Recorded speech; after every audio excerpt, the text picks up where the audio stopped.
¿Ven la pantalla completa allí? Sí, doc. ¿Ven Sí, la pantalla? profe. ¿Sí? Perfecto. Sí, profe. Bueno, Sí, profe. perfecto. Decíamos, en primer lugar, tenemos que valorar qué son las pruebas de bienestar fetal. Entonces, nosotros cuando estamos teniendo en cuenta, decimos siempre que tenemos en la paciente embarazada tenemos dos pacientes. Uno lo valoramos, lo vemos, que es la paciente que entra al consultorio y que por allí nos da la mano y la saludamos. Y podemos ver clínicamente con nuestro ojo clínico para ver cómo está la paciente ingresando, ya sea a la guardia o a nuestro consultorio. El otro no lo vemos, no sabemos cómo está adentro, no sabemos cuáles son, si nos está pidiendo ayuda o no, cuáles son las características del crecimiento, si tiene hambre o no, si está desnutrido o no, y si tiene falta de oxígeno o no. Entonces, para ello, en primera instancia, a todo eso tenemos que, para nosotros, el feto es un paciente, siempre es un paciente, como la madre. Entonces, realmente nosotros la posibilidad tenemos de poder objetivar cómo está la salud de ese feto es a través de qué? Y a través de las pruebas de bienestar fetal, ¿no? Esas pruebas de bienestar fetal van a hacer que nosotros podamos ver y poder ayudar y diagnosticar cómo está ese feto. Estas pruebas de bienestar fetal, principalmente, como siempre le dijimos desde el principio, uno de los valores clínicos más importantes para tener en cuenta esto son los movimientos activos fetales. Estos movimientos activos fetales que después empezamos a percibirlo, la madre lo empieza a percibir después de las 22 semanas aproximadamente, es cuando nosotros tenemos que decirle que mientras más se mueva el bebé, mejor es, que controle los movimientos, que es un buen signo de bienestar fetal. También tenemos pruebas bioquímicas, como por ejemplo el dosaje materno de alfa-fetoproteína o el dosaje materno de estriol en orina de 24 horas. Y por último, siguiendo un poquito más las pruebas de bienestar fetal, lo que específicamente vamos a charlar esta tarde, que es el monitoreo fetal electrónico, ya sea el test estresante, el test no estresante, lo que es un monitoreo fetal intraparto, a qué denominamos perfil biofísico fetal, y también una de las pruebas de bienestar es la ecografía Doppler color. Pero eso lo vamos a dejar para otra ocasión, que eso lo vamos a dejar al doctor Serra, que nos va a hablar de eso. Ahora bien, nosotros esta tarde vamos a hablar un poco más de las otras pruebas de bienestar fetal. ¿Está claro hasta ahora? Sí, profe. ¿Preguntas hasta ahora? Sí, ¿Todo profe, bien? sí, está bien. Bien, perfecto. ¿Qué es la alfa-fetoproteína? Es la proteína fetal plasmática principal. ¿Quién la produce? El saco vitelino embrionario y se produce en el hígado fetal. Generalmente aparece después de la semana 12 a 14, que pasa a la circulación materna e inicia un aumento de esta alfa-fetoproteína sérica materna y que persiste por lo menos hasta la semana 32. Luego desciende lentamente. O sea que es una proteína plasmática que va a aparecer en la sangre materna aproximadamente allá por la semana 12 a 14 y va a ir descendiendo aproximadamente a los 7 meses. Por ahí no se conocen con precisión las funciones biológicas específicas de esta proteína fetal, pero sí su medición entre las 16 y 18 semanas es el marcador sérico más utilizado para valorar a temprana edad el bienestar, digamos, del producto de la concepción. Hay que tener en cuenta que su elevación puede indicar malformaciones fetales que comunican directamente con el líquido amniótico, tales como los defectos del tubo neural, los de la pared abdominal, así como los pulmonares y renales. Una concentración baja de alfa-fetoproteína materna se ha vinculado con un mayor riesgo de anomalías cromosómicas. Un nivel elevado se asocia a aborto espontáneo, malformaciones congénitas inespecíficas, sufrimiento fetal intraparto, calificaciones de Apgar bajas al minuto inexplicables y muerte neonatal por causa inaparente. De acuerdo con esto, expresando esto, la cuantificación del alfa-fetoproteína sérica, ya sea elevado o baja, sirve para alterar, digamos, para alertar al estado clínico y para que con un buen juicio determinemos la necesidad imperiosa de otros estudios que confirmen o desechen el riesgo fetal que tiene en ese momento. Otra de las pruebas, estriol materno urinario. Tiene el inconveniente que debe ser determinaciones seriadas en orinas de 24 horas, por eso preferentemente se prefiere el radioinmunovaloración de estriol plasmático, pero también para que tenga valor acerca del bienestar del feto placenta, es importante efectuar estos estudios repetidamente. Esta prueba sigue siendo útil, pues una merma aguda de la producción de estriol debe alertar a la obstetra sobre la posibilidad de compromiso en la unidad fetoplacentaria, debido a que el feto mismo interviene en la formación de estriol placentario al aportar la dehidroepiandrosterona, que es un precursor de esteroide que se forma en la suprarrenal del feto. En esta primera mitad del embarazo, obviamente que tenemos estos marcadores que son importantes y para tenerlos en cuenta para valorar el bienestar fetal, pero tenemos en cuenta también que la ecografía es de un inmenso valor para que nosotros podamos valorar el crecimiento, la formación o las malformaciones. Generalmente se hace la ecografía de segundo nivel entre la semana 11 y 14, y en una ecografía del primer trimestre, ¿qué vamos a valorar? Confirmamos el embarazo, tratamos correctamente la edad gestacional a través de, digamos, midiendo el límite cefalocaudal, qué número de embriones va a tener, si uno o dos, la actividad cardíaca, está vivo o no, el estudio anatómico del feto, y valoramos si hay algún acompañamiento de alguna patología, ya sea uterina, miomas, por ejemplo, o de los anexos. A lo mejor alguna tumoración anexal.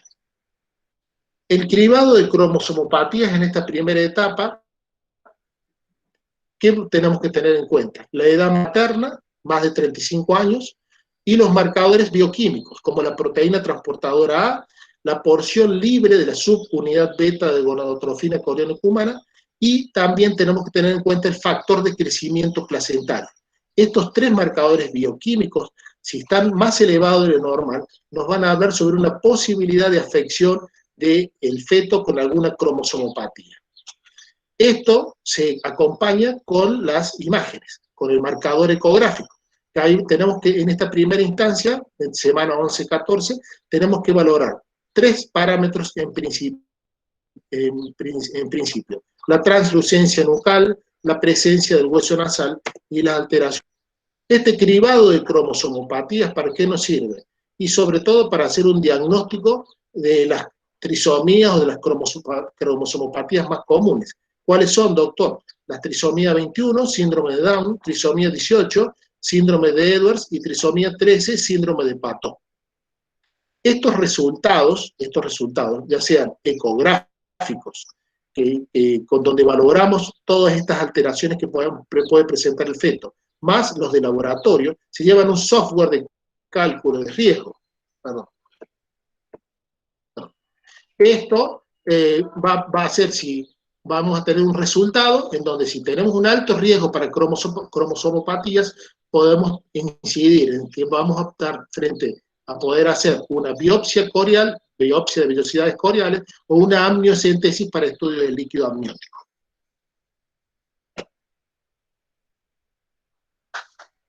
¿Hasta ahora está claro lo que estamos hablando? Sí, doctor, disculpe, sí, hay algunos compañeros que están pidiendo ingresar a la clase. Bueno, no se preocupe usted, trate de concentrarse en lo que yo estoy diciendo y en la clase. ¿Puede ser? No sé quién habla. ¿Alguna duda con respecto a lo que estamos hablando? Doctor, por ahora no. una pregunta. Entonces, sí. ¿En qué semana sí. se hace el cribado? Durante el primer trimestre. 11-14. Exactamente, 11-14. Gracias. En general podemos dividir en dos, recuerden, una cosa muy importante, ¿cuánto dura el embarazo? 40 semanas. Cuando les pregunten cuánto dura un embarazo, 40 semanas. Entonces lo podemos dividir al embarazo en dos grandes partes. Primera etapa, antes de la semana 20. Segunda etapa, después de la semana 20. ¿Está claro? Antes de la semana 20, nosotros podemos estudiarlo más o menos cómo va creciendo el feto, acuérdense que cuando nosotros decimos desde 0 hasta semana aproximadamente 12, decimos, ¿qué decimos? Embrión. ¿Mm? Después de la semana 12 hasta la semana 40, ya para nosotros es un feto. Entonces, cuando hacemos el cribado de cromosomopatías, que por ejemplo, que es para valorar a través de la ecografía del primer nivel, se hace entre la semana 11-14. Semana 11-14. Ahí es donde nosotros tenemos que valorar, en principio, 3 parámetros que tiene que ver el ecografista. Ya dijimos, translucencia nucal, presencia del hueso nasal y alteraciones del ductus cardiovascular. Esas son las 3 cosas que tienen que tener en cuenta el ecografista para ver si hay alguna alteración.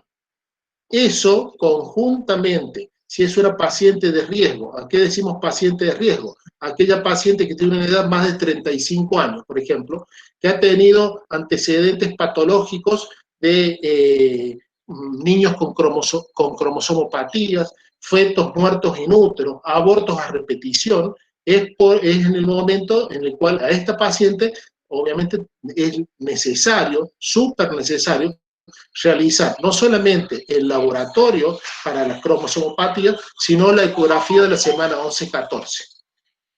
Allí en el laboratorio son 3 cosas que vamos a pedir, ya dijimos, porción libre de la subunidad beta, después proteína transportadora A y el factor de crecimiento placentario. ¿Está claro? Esas son las 3 cosas que, digamos, vamos a averiguar en el laboratorio.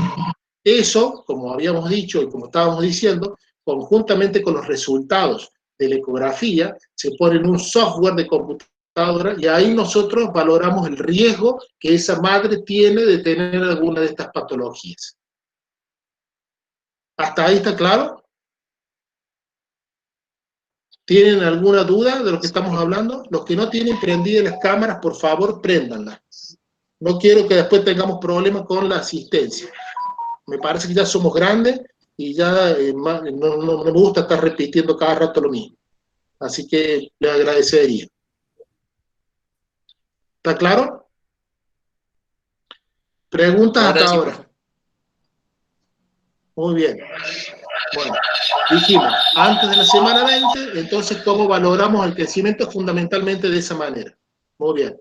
Después de la semana 20, bueno, ya el feto está más grande, está más formado, entonces nosotros tomamos como punto de referencia, como comienzo en realidad de la viabilidad fetal, semana 27, 6 meses. Semana 27 son 6 meses. Es cuando nosotros allí podemos empezar a hacer las pruebas de bienestar fetal, si es necesario, según las patologías que se nos presenten durante la gestación. ¿Está claro? Es por ello que ahora vamos a seguir. Quiero que queden claros, lo que hablamos hasta ahora es antes de la semana 20. Después de la semana 20, en realidad, entre la semana 22, 20-22, hacemos otro control ecográfico que se llama ecografía morfológica. Y ahí para valorar ¿qué? Y para valorar malformaciones mayores. Ahí el ecografista no tiene que informar si no hay labio leporino, paladar hendido, si no hay alteraciones neurológicas, si no hay lesiones cerebrales, si están todos los órganos, tiene todos los dedos, todos los pies, todo. ¿Me entiendes? Eso se llama examen morfológico y se hace aproximadamente 20-22 semanas. Y en ese mismo caso lo mandamos a que nos hagan el ecocardiograma fetal para descartar cardiopatías congénitas. ¿Está claro hasta ahí? Entonces, antes de la semana 20, semana 11-14, ¿cómo estudiamos? Ya dijimos, las pruebas de bienestar fetal, pruebas de estilo en la sangre, ¿sí, doctor? Después tenemos específicamente las otras marcadores del laboratorio, proteína transportadora A, factor de crecimiento placentario y la porción libre de la subunidad beta. Perfecto, doctor. Y ahí pedimos, semana 11-14, la ecografía de segundo nivel para ver translucencia nucal, presencia de hueso nasal y alteraciones del ductus. Semana 20-22, avanzamos en la gestación, ahí pedimos el examen morfológico, con la ecografía morfológica para descartar que no tenga ninguna patología específicamente en cuanto a la formación del feto, porque hasta esa edad gestacional se termina de formar. Después ya crece en tamaño y peso, solamente. Entonces, cuando nosotros tenemos que objetivar mucho más precozmente si hay alguna patología en cuanto a, digamos, a la conformación de sus órganos. Por el otro lado, tenemos que pedir, si no hay ninguna alteración cardiovascular, en ese caso tenemos que pedir el ecocardiograma fetal. Está claro, hemos llegado a la semana 22, ya sabemos las pruebas de bienestar fetal. Ahora, ¿qué tenemos que hacer? Y bueno, ya vamos a ver específicamente el feto después de la semana 27, específicamente después de los 6 meses, como dijimos. Vamos a seguir entonces con la clase. ¿Hasta ahora hay preguntas? Yo, doctor. ¿O alguna duda? Sí, profe, ¿cómo anda? ¿Qué dice? ¿Cómo anda usted? Pidiendo disculpas por haber entrado tarde y disculpar también a los alumnos de mi comisión porque No, por recién favor. terminamos el práctico. No hay problema, Sí, no hay problema. vimos que... Ahí yo voy a seguir un poquito No. hablando de todo esto y usted obviamente cuando quiera hace alguna intromisión y no hay ningún problema. Así que bueno, ahora vamos a entrar en el tema específicamente de hoy, que es el de salud fetal. Habíamos hecho una introducción de cómo hacemos, cómo valoramos, digamos, las pruebas de bienestar fetal antes de la semana 22 y ahora vamos a empezar a hablar de la semana 27. Bien. Así que voy a compartir un poquito la pantalla. ¿Cómo no? Bueno, vamos a hablar entonces de las pruebas de monitorización fetal, ¿no? ¿Qué es el monitoreo fetal? ¿Cuál es la condición y para qué lo utilizamos? El monitoreo fetal debe sugerir intervenciones en estadios tempranos de estados de hipoxia y acidosis fetal para poder prevenir resultados neonatales adversos. Eso es sumamente importante, esa definición, porque eso nos va a dar el por qué le hacemos el monitoreo, por qué es importante la salud fetal en esta instancia. Entonces, para poder evitar un resultado adverso, la vigilancia fetal requiere de la respuesta clínica oportuna, de la disponibilidad del equipo y del personal entrenado. Entonces, no solamente es hacer el diagnóstico, porque ahora ya estamos entrando en otra etapa, ya hemos aprendido todo lo que es la anatomía, hemos aprendido las patologías, ahora lo que nos está interesando es, durante un embarazo normal, ¿cómo sabemos que ese feto está bien? Durante un trabajo de parto, ¿cómo sabemos que está bien? ¿Cómo sabemos que ese feto no se nos puede complicar en cualquier momento? Que eso va a ser el 90% del trabajo nuestro. Porque las otras patologías propias del embarazo, ustedes vieron, 5, 10%, 7%, 15%, cuanto mucho, en lo que venimos estudiando. Pero esto es todas las mujeres embarazadas. Por eso es la importancia. ¿Y qué es la cardiotocografía? La cardiotocografía, fundamentalmente de cardio, corazón y tocos labor, o sea, el estudio del corazón fetal durante el trabajo de parto. Es el término que mejor describe el monitoreo continuo de la frecuencia cardíaca y de las contracciones uterinas. Ya vamos a ver, porque ahí hay una palabra que dice monitoreo continuo, y ya quiero que después queden eso, vayan con el papel y el lápiz ahí al lado, sacando estas pequeñas cosas, para que después saquemos las dudas a qué se refiere eso. Entonces, ¿cómo se realiza? Se la puede poner a la mujer en decúbito supino, semisentada o decúbito lateral. De esa manera, la mejor posición no es una posición específica, hoy en día puede movilizarse la mujer, ya vamos a ver que el monitoreo fetal cardiotocográfico lo podemos hacer ya sea durante el trabajo de parto o cuando la mujer está controlando su embarazo en las últimas etapas, 37-38 semanas. ¿Qué es la cardiotocografía? Entonces, a finales de la década del 60 se introdujo la técnica del monitoreo fetal continuo. Es que es un trazado continuo en el papel que permite una evaluación mucho más precisa de los mecanismos fisiopatológicos que afectan el feto. Recuerden, la condición fetal durante el trabajo de parto puede ser evaluada por medio de la frecuencia cardíaca y la monitorización del equilibrio ácido-base. La monitorización del equilibrio ácido-base. Eso no lo hacemos nosotros acá. pero sí a través de la frecuencia cardíaca. Ya vamos a ver después más adelante. El uso clínico de la monitorización fetal electrónica se basa en ¿qué? En los cambios de la frecuencia cardíaca fetal en relación a alteraciones de la capacidad reguladora del sistema nervioso autónomo y o a depresión miocárdica directa, que son provocadas por la hipoxia y la acidosis fetal. Eso es la base del sufrimiento fetal agudo o la hipoxia fetal intraparto que tanto preguntamos siempre.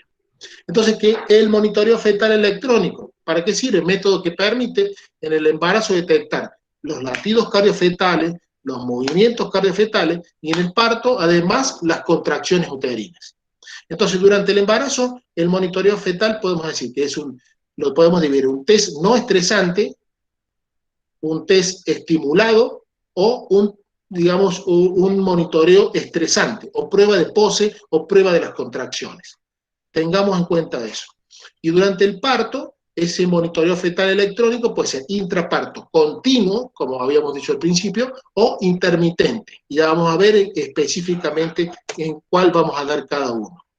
Ese monitoreo fetal electrónico, dijimos que lo podemos hacer con un cardiotocógrafo. ¿Me ven ahí el cursor? ¿Ven ahí el cursor? Sí, profe. Sí, profe. Sí, profe. Bien, ¿eh? Sí, profe. Sí, profe. Ahí está el cardiotocógrafo, que es el sensor de ultrasónico para escuchar los latidos cardiofetales, y la sonda externa, el codinamómetro, que es para valorar las contracciones uterinas. En uno voy a valorar las contracciones uterinas. En el otro me va a valorar la frecuencia cardíaca fetal. Otra forma de este monitoreo fetal electrónico es, introduciendo ya, por ejemplo, para valorar específicamente un electrodo en el cuero cabelludo del feto. Para eso yo necesito que la mujer esté en trabajo de parto, para eso yo necesito que haya dilatación, y que para eso yo necesito que tenga la bolsa rota, porque si no, nunca voy a poder meter un electrodo en el cuero cabelludo. ¿Para qué? Y específicamente valorar si hay alguna alteración, con lo que decíamos, acidosis o hipoxia. Pero en el fondo también controlamos la frecuencia cardíaca fetal y también valoramos la contractilidad uterina. ¿Para qué hacemos este monitoreo fetal? Entonces, vamos a registrar las contracciones uterinas, vamos a ver las desaceleraciones, que es importante, vamos a ver la variabilidad, la frecuencia cardíaca de la línea de base y la duración y calidad de esas contracciones durante todo el registro. La frecuencia cardíaca fetal basal, ¿a qué se denomina? Y la frecuencia que predomina en este trazado de papel. Acuérdense que si tenemos un cardiotocógrafo, por un lado, decimos que tenemos en un margen superior vamos a tener la frecuencia cardíaca del feto, y en un margen inferior vamos a tener las contracciones uterinas y la cantidad de contracciones uterinas. La frecuencia cardíaca, a ver, vamos a dejar de compartir un poquito. Un segundo. Bueno, a ver. ¿Me ven ahí? Y si yo les pregunto a ustedes, a ver, Paula Florencia Rivero, ¿me escucha? ¿Paula? ¿Paula? Prende el micrófono. ¿Sí? Sí, sí. Si yo le pregunto, Acá estoy. Paula, ¿cuál es la frecuencia cardíaca fetal normal de un feto de término? 140, 160 latidos por minuto. Sí, lo ideal es decir 140. 140 bien. latidos por minuto. Esa es la línea de base. Bien. Dijimos, y puede ser de 120 a 160, Claro, a latidos 160. por minuto. Sí, sí. Esa es la frecuencia cardíaca, fetal basal normal. Las cámaras, por favor. Después no hagan que después no le pongan presente los ayudantes a alumnos. Ya no sé cuántas veces voy diciendo lo mismo. Entre 120 y 160. Si está por encima de 160, decimos taquicardia fetal. Si está por debajo de 120, decimos bradicardia fetal. Por debajo de 110, bradicardia fetal extrema. Por encima de 180, taquicardia fetal extrema. ¿Está claro hasta ahí? Bueno, entonces sigamos.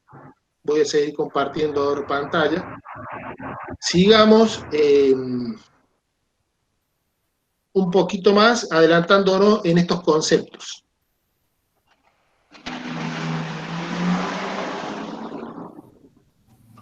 Entonces, en un monitoreo fetal, que aquí decimos frecuencia cardíaca fetal basal, la frecuencia que predomina en un trazado. ¿Cuánto es el trazado? Y aproximadamente, si es un monitoreo no estresante, entre 10 y 15 minutos o hasta 20 minutos. Obviamente después, si tenemos un trabajo de parto, o sea, que es un monitoreo intraparto, bueno, ahí tenemos que valorar también que vamos a tener, a lo mejor, si es continuo, va a estar permanentemente conectada esa madre al monitor, y si no, cada vez que hagamos el control según el partorama, que tenemos que hacerlo cada 1 hora, y por lo menos 10 minutos estaremos controlando la frecuencia cardíaca basal. ¿Qué es una aceleración? Es el aumento de más de 15 latidos y con una duración mayor de 15 segundos en relación a la frecuencia cardíaca fetal basal.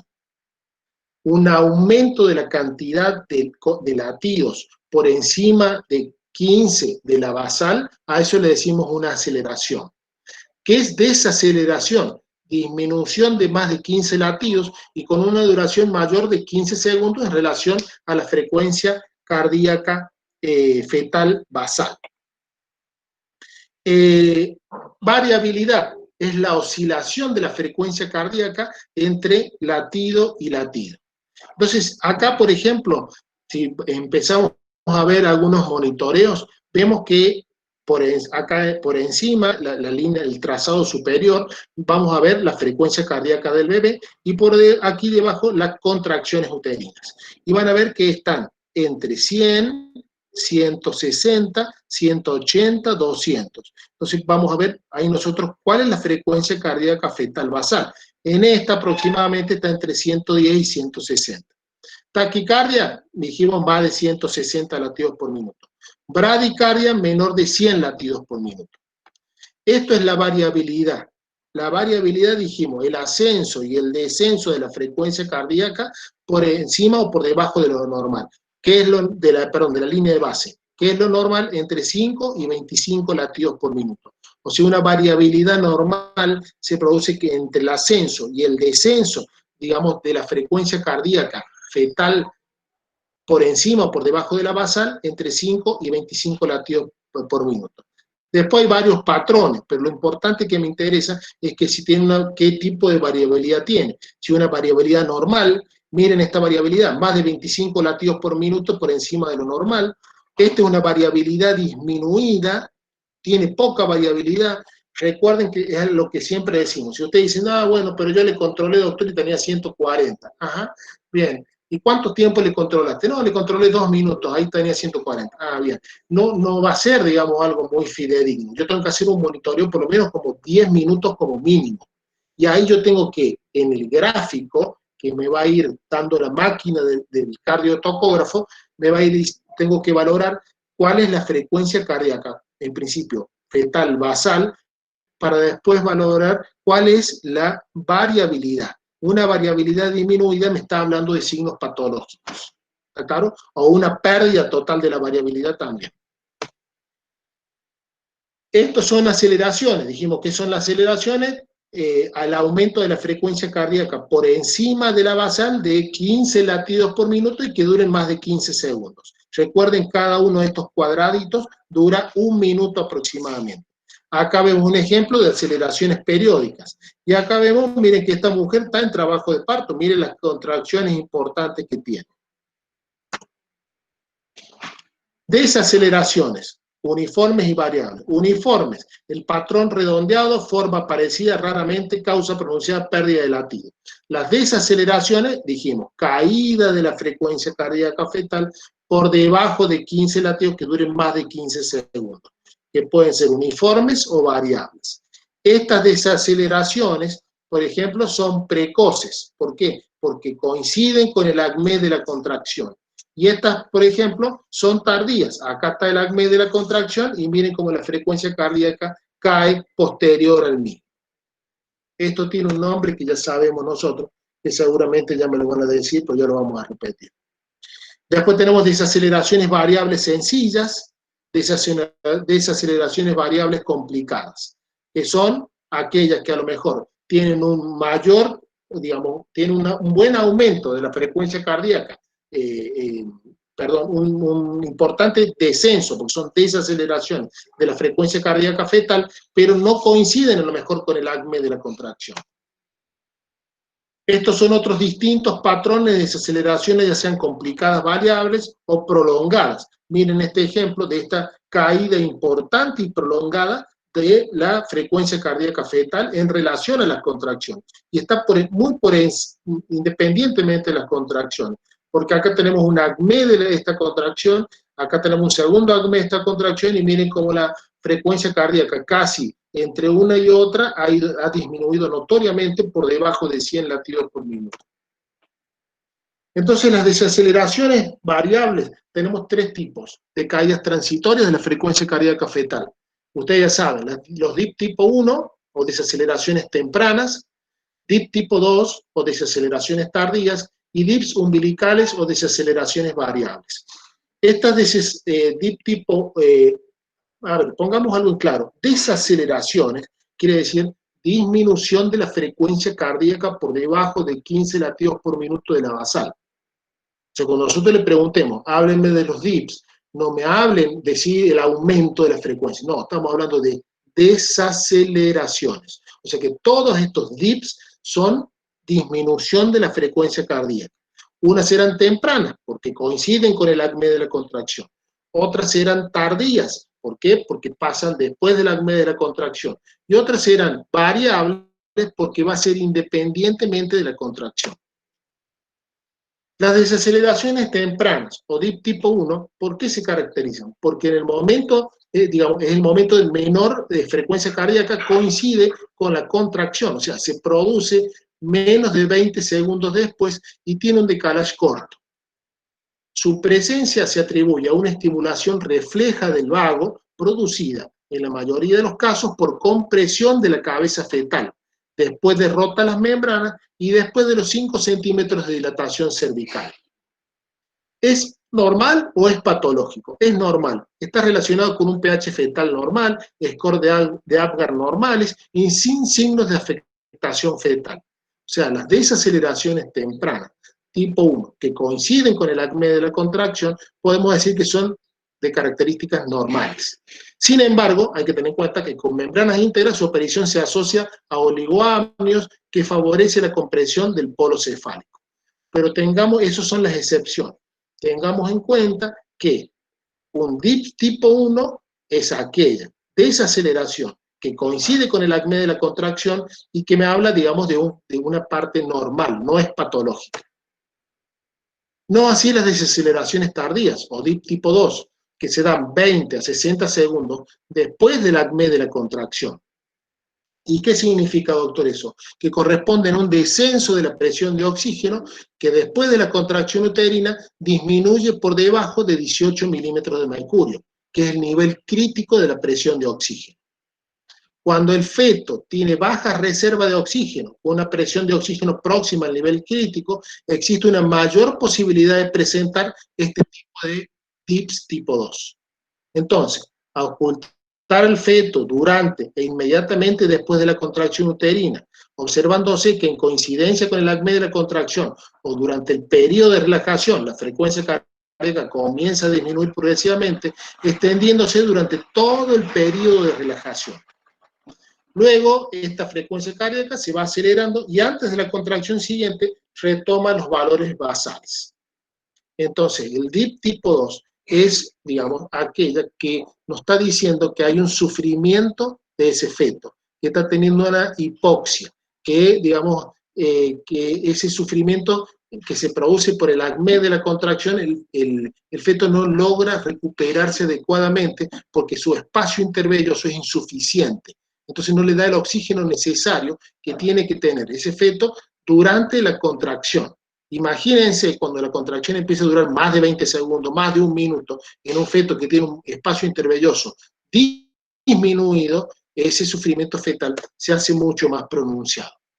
Entonces después tenemos las desaceleraciones variables, como la palabra lo dice, se pueden dar en cualquier momento, o DIP tipo 3, que se da por oclusión transitoria de los vasos umbilicales por el útero contraído.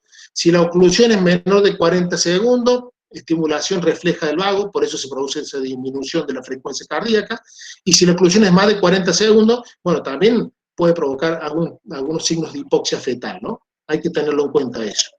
Los descensos de la frecuencia cardíaca, más de 70 latidos por minuto y con duración inferior a un minuto, caracterizan los DIP umbilicales favorables, poco relacionados a compromiso fetal por hipoxia. Pequeños conceptos que tenemos que tener en claro, que a lo mejor no lo tenemos en claro, o lo decimos, lo repetimos, o lo escuchamos y no tengo idea de lo que estoy diciendo. Amplitud. ¿Qué es amplitud? Es la diferencia entre la frecuencia cardíaca basal que precede al DIP y la frecuencia cardíaca fetal registrada en el fondo del mismo y se mide en latidos. Eso es amplitud. ¿Y qué es decalage, doctor? Es el tiempo medido en segundos que existe entre el vértice de la contracción y el fondo del DIP. Y la recuperación es el tiempo medido en segundos que existe entre el fondo del DIP y el momento en que la frecuencia cardíaca fetal retoma la línea de base. ¿Está claro hasta ahí?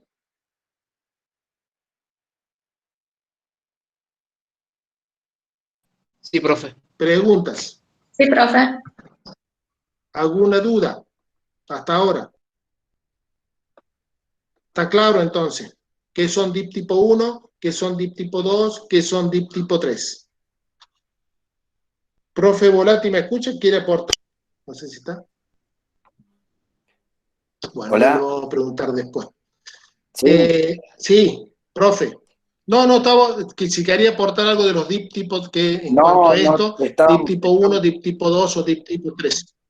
No, lo importante es que tengan claro que siempre, vos lo repetiste, que la sinonimia de dip o desaceleración o deceleración, existen esas tres palabras, dip, desaceleración o deceleración, pero siempre son, cada dip es 1, 2 y 3 y corresponde a desaceleración o deceleración temprana, tardía o variable, siendo la variable siempre generalmente también llamadas umbilicales, porque son desaceleraciones que no coinciden con las contracciones, pueden coincidir circunstancialmente, pero son variables y generalmente son por compresión del cordón.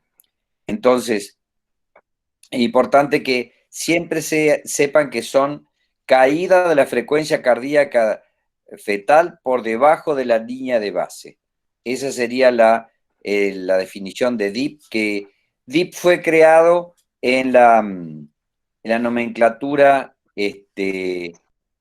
anglosajona, y cuando esos DIP llegaron a Montevideo, que fue la escuela de Álvarez y Caldeiro, que era la escuela de fisiología obstétrica, entonces trataron de, como allí se creó el CLAP, que fue el Comité Latinoamericano de Perinatología, allí se trató de darle una nomenclatura española, o al menos latina, para que todos entendieran de qué se estaba hablando. Por eso, la sinonimia de DIP es igual a desaceleración o a deceleración. Ustedes van a encontrar los libros con esta nomenclatura en diferentes trabajos. No sé, ahí a Roberto había una. Emilia dice, a los DIP lo detectamos en trabajo de parto. Sí. Bueno, Roberto, explíquele usted. Sí. En las desaceleraciones, ya vamos a hablar, porque justamente ahora, no sé quién preguntó, Emilia, vamos a entrar, bueno, hasta ahora es como si hubiéramos empezado a decir para qué sirven, qué son las interpretaciones, cuál es la frecuencia cardíaca fetal normal y cuáles son las desaceleraciones, patológicas o no, o que pueden volverse patológicas. Ahora bien, ahora vamos a interpretar. Ahora, así que, si me permitís, Emilia, vamos a seguir, digamos, esta partecita, y después, si sigue la duda, me preguntas al último de nuevo. Permítame que vamos a compartir nuevamente, disculpen. Vamos a compartir pantalla, así seguimos un poquito más. Espero que no se estén durmiendo. Sé que este tema por ahí a lo mejor no les gusta mucho, pero es muy importante para nosotros y como médicos generales, para mí, deben ser tienen que saberlo más porque por ahí pueden controlar un trabajo de parto en algún lugar, les toca en una guardia y por lo menos saber cómo está el feto, si está con su frecuencia cardíaca fetal normal o no. Entonces, para nosotros es muy importante eso. Entonces, Roberto, yo te dijimos, siento monitoreo muy- fetal electrónico, patrones de interpretación. Sí, yo te siento muy entrecortado. ¿Es a mí sí. únicamente o te está pasando algo a vos? Yo lo escucho bien, profe. Yo escucho bien, profe. No. Sí, por Se rato le se escucha escucha bien, así, doctor. perfecto. Ah, pues, Podría ser usted. bueno. No, entonces a lo mejor es a mí. Roberto, yo compré 2 megas más de internet para poder escucharte bien y resulta ser que ahora no puedo escucharte tampoco. Va a tener que comprar 4. Va a tener que comprar 4. No, sí, Porque esta ya, clase ya es tengo 8, nivel. ya tengo 8. Pero bueno, se ve que Bueno. acá Sí, bueno, está nublado. seguimos. Está nublado. Gracias, Roberto. Sí, puede ser eso. Bueno, patrones de interpretación. Tenemos un patrón normal. ¿Cuándo decimos nosotros que decimos un monitoreo fetal? Digamos, tiene un patrón normal. Tiene una frecuencia cardíaca fetal basal entre 120 y 160, es lo que dijimos. Una variabilidad moderada, variabilidad ya sabemos, que así, eso lo tienen que aprender y lo tienen que saber de memoria. ¿Qué es la variabilidad? Una variabilidad entre 5 y 25 latidos por minuto está normal. Variabilidad es el ascenso y el descenso de la frecuencia cardíaca fetal por encima y por debajo de la línea de base, que nosotros decimos de la basal. ¿Está claro? Y eso tiene que ser entre 5 como mínimo y 25 latidos por minuto como máximo. Y aceleraciones presentes, aceleraciones, aumento de la frecuencia cardíaca de más de 15 latidos por minuto de la basal que duren más de 15 segundos. Ya vamos a ver que en un test, por ejemplo, no estresante, que nosotros hagamos con nuestra paciente en el consultorio y le hacemos un monitoreo fetal no estresante, con 2 aumentos de la frecuencia cardíaca, con 2 aceleraciones que tengan en 10 minutos, podemos decir que está dentro del patrón normal. ¿Está claro hasta ahí? ¿Está claro hasta ahí? Sí, No profe. escucho. Sí, ¿Está profe, claro? está claro. Sí, profe. A mí me contestan, ¿eh? Bueno. Patrón sospechoso. Patrón sospechoso. Miren, taquicardia, 160, 170 latidos por minuto. O bradicardia, 100 o 110 latidos por minuto. Una variabilidad mínima, 5 latidos por minuto, o demasiado marcada, más de 25 latidos por minuto. O sea, todo lo que esté por encima o por debajo de lo que dijimos el patrón normal anterior. Desaceleraciones variables simples, persistentes o complicadas. Y desaceleraciones tardías en menos del 50% de las contracciones en 30 minutos. Desaceleraciones tardías. Acordémonos que las desaceleraciones tardías son los tipo 2. Y si tenemos más del 50% después de las contracciones en 30 minutos, o sea, estamos frente a un patrón bastante sospechoso de un sufrimiento fetal agudo. Y el último, patrón patológico. Cuando decimos que ese monitoreo fetal es patológico, taquicardia, más de 170 latidos por 180 sería, o bradicardia menor de 100, variabilidad indetectable, menos de 5 latidos por minuto por más de 40 minutos, desaceleraciones variables complicadas, repetidas, especialmente con variabilidad mínima y o alza compensatoria, desaceleraciones tardías, dijimos, en más del 50% de las contracciones, especialmente con variabilidad mínima y o alza compensatoria, y un registro sinusoidal, o sea, una onda de 3 ciclos por minuto con una amplitud de 10 latidos sobre y bajo la línea de base por más de 10 minutos. Registro sinusoidal, que sube, se mantiene arriba, baja, se mantiene abajo, esa onda, de 3 ciclos por minuto, con una amplitud de más de 10 latidos sobre la línea de base por más de 10 minutos. Entonces, a ver, tratando de responder un poquito lo que había preguntado. Como dijimos al principio, para valorar la vitalidad fetal, para valorar, digamos, la salud fetal, en esta etapa tenemos un test estresante, un test no estresante, y después vamos a valorar la prueba de tolerancia a las contracciones. El test no estresante, ¿a qué paciente se la hago, doctor?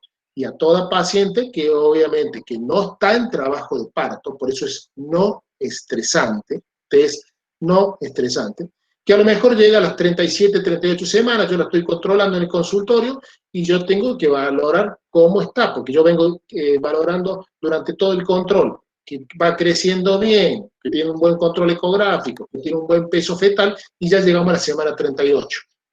Bueno, y ahí tengo que ver la salud fetal. Entonces, este test no estresante es muy importante para ver si no tiene ninguna alteración, digamos, en respecto a los movimientos, esta frecuencia o esta presencia de desaceleraciones tardías. Entonces, detectar las variaciones que la frecuencia cardíaca fetal experimenta, habitualmente en condiciones normales y ante el exclusivo movimiento espontáneo fetal. Test no estresante. Entonces, por ejemplo, si yo lo hago en el consultorio, le digo a la paciente, mañana te voy a hacer un NST, a lo mejor te lo hago a las 10 de la mañana, venite tranquila, vas a desayunar bien desayunado, vas a comer cosas dulces, porque cuando vos comes cosas dulces, la glucemia tuya se eleva y el bebé se estimula. Y yo necesito que el bebé se estimule, que tenga mucha movilidad para hacerte este estudio. Esa va a ser mi presentación o mi explicación a la paciente para hacer este test no estresante. La frecuencia cardíaca fetal no es lineal, sino que acuérdense que es una acción sincrónica del simpático y del parasimpático. Alterna disminución y aumento de la frecuencia, lo que la hace variable. Como asimismo reacciona con brusca, rápida y corta elevación de la frecuencia ante movimientos del feto, lo que la hace reactiva. Entonces, me quedo un segundo. El tema de la variabilidad que estamos hablando es muy importante. Entonces la variabilidad es el aumento o el descenso de la frecuencia cardíaca por encima o por debajo de la basal entre 5 y 25 latidos por minuto. Si tiene buena variabilidad, nos está hablando que tiene una buena, digamos, reactividad del feto. ¿Está claro? Y obviamente que ante la respuesta del aumento de la frecuencia cardíaca del feto ante los movimientos, o ante los estímulos que nosotros les hagamos, también nos va a hablar de una buena salud fetal. La paciente tiene que estar en posición semisentada, con un buen nivel de glucosa, en un lugar tranquilo y confortable, y con una duración de aproximadamente 20 minutos. 15, 20 minutos es lo que hacemos el test no estresante. Si la prueba resultara dudosa, se deberá repetir en horario distinto al efectuarlo o en 4 horas aproximadamente. ¿Cuáles son los resultados del test no estresante? Los resultados de la cardiografía basal o test no estresante se pueden clasificar como pruebas reactivas, cuando un monitoreo fetal no estresante es reactivo. Escuchen, 2 o más ascensos de la frecuencia cardíaca fetal asociado a movimientos fetales en un periodo máximo de 20 minutos. 2 o más ascensos. ¿Y qué era un ascenso? Más de 15 latidos por minuto, que tengan más de 15 segundos de duración por encima de la basal.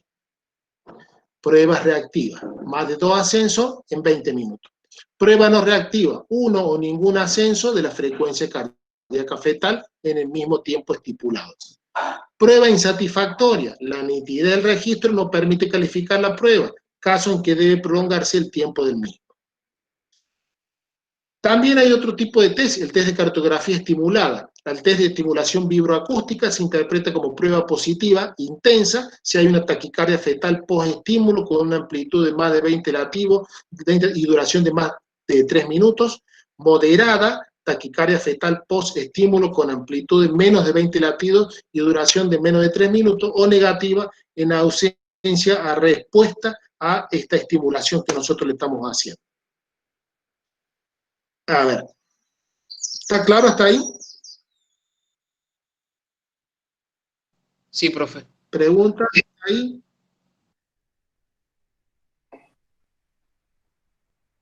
¿Preguntas hasta ahí? Sí, profe.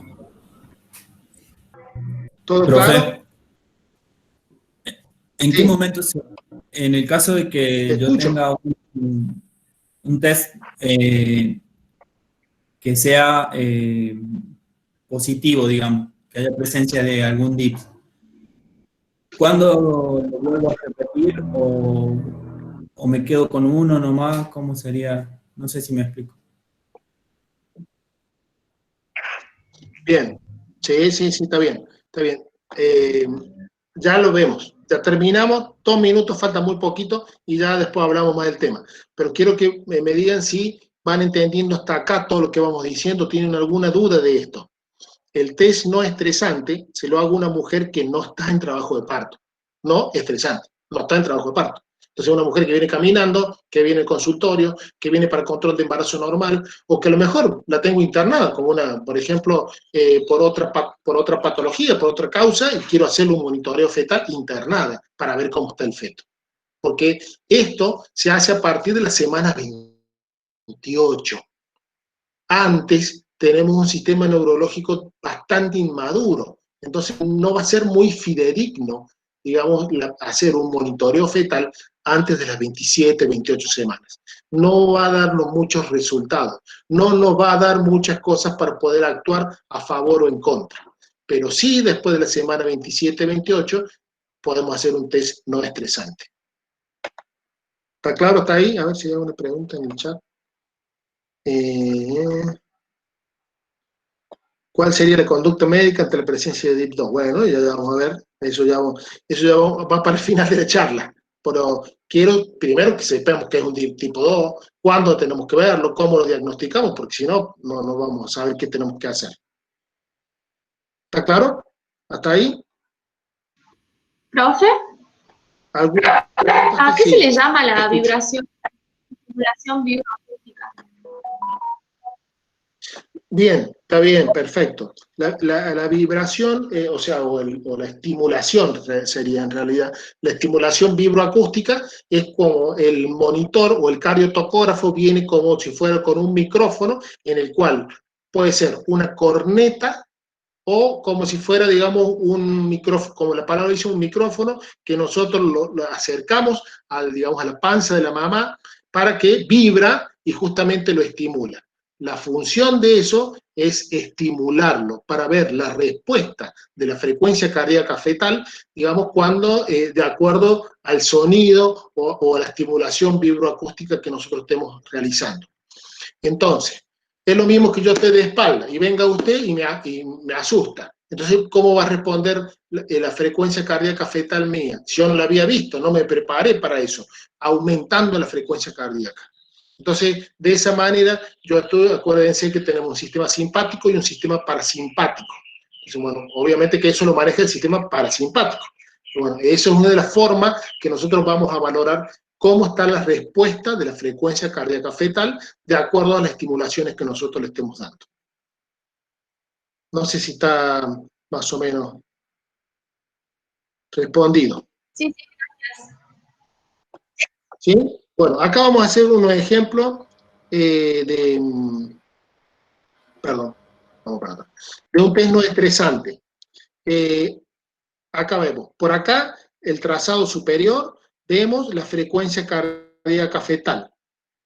Por debajo de ello vemos ciertas marcas, que esas marcas son que nosotros le damos a la paciente un pulsador y le decimos, cada vez que usted perciba que se mueva el bebé, apriete el pulsador y se escucha como un pequeño sonido en el equipo. Pip, pip, cada vez que... y eso va marcando acá. Entonces acá nosotros vemos que cuando se mueve el bebé, mira cómo responde aumentando la frecuencia cardíaca. Si nosotros vemos acá, si nosotros trazáramos una regla para saber cuál es la frecuencia cardíaca fetal basal, y acá nosotros podríamos decir que está un 142, 144. Mira, acá cuando se mueve el bebé, porque acá tocó 4 veces que se movió, mira cómo aumenta la frecuencia cardíaca fetal. De 144 casi se va a 160 y pico, casi 170. Y mira cuánto dura ese ascenso. Dijimos que cada cuadradito de esto es 1 minuto y dura más de la mitad del cuadradito, o sea, casi más de 30 segundos. Y dijimos que un ascenso es el aumento de la frecuencia cardíaca fetal por encima de la basal de 15 latidos por minuto que duran más de 15 segundos. Entonces, esto es un ascenso verdadero. Entonces, acá tengo que poner, mira, 1, 2, 3, 4, 5, 6, 7, 8 ascensos verdaderos. ¿Y en cuántos minutos? Y acá tenemos 10 minutos aproximadamente. Entonces acá, frecuencia cardíaca fetal. Acá, el pulsador de la madre. Y acá abajo, las contracciones. Si usted me dice, doctor, y está todo plano eso. Y claro, si un test no es estresante, no tiene contracción. ¿Está claro? Acá yo estoy valorando la respuesta de la frecuencia cardíaca solamente por los movimientos del feto. ¿Está claro eso? Acá estaría un poco respondida la pregunta de la... Roberto, Profe. en estos monitores... ¿Me escuchás? Sí, sí, lo escucho. Sí, La sí, pregunta de la alumna que quería saber si cuando vos hablabas de los VIP era en trabajo de parto, que yo te dije que vos le contestaras. Creo que ahora se puede dar cuenta de ella que está la respuesta.